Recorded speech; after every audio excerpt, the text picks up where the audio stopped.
Unidentified miscreant hurled and exploded a bomb at the residence of doctor in Thangwiban Hizam Dewan Laikai of Imphal West around 11 last night. No casualties were reported.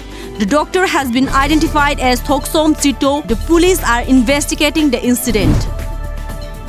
76th death anniversary of Mahakavi Hizam Anganghal was observed today at NYVO Club Community Ningom Thongzau, organized by Mahakavi Hizam Anganghal Memorial Trust Ningom Thongzau in Imphal East. The man accused in Khunja Mayum ARUN murder case, Nauksekpam Rabi, has confessed to the crime, sources in ARUN JSC said today.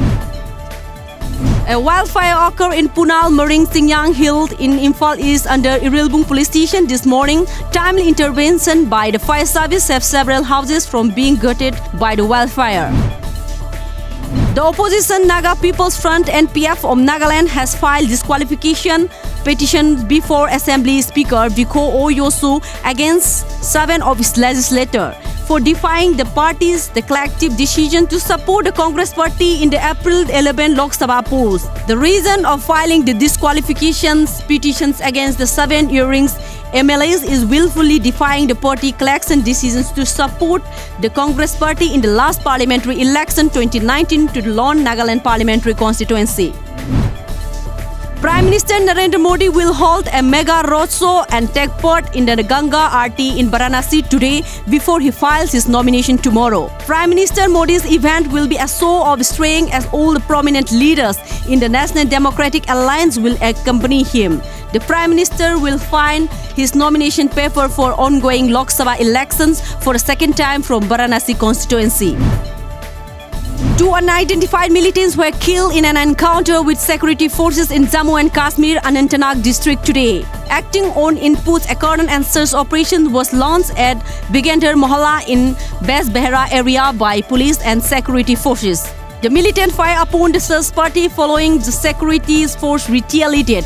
In the ensuing encounter, 2 terrorists were killed and the bodies were retrieved from the scene and counter arms and ammunition were recovered from the site too. An explosion occurred in the town east of Sri Lankan capital Colombo today, but there were no casualties. The blast came at a time of high tension in Sri Lanka following the Easter Sunday suicide bomber attacks on the island state that killed 359 people and wounded about 500. Police are investigating the blast on empty land behind a magistrate court in Pugoda, 40 km 25 miles. According to the sources, it was not a controlled explosion like other blasts in recent days.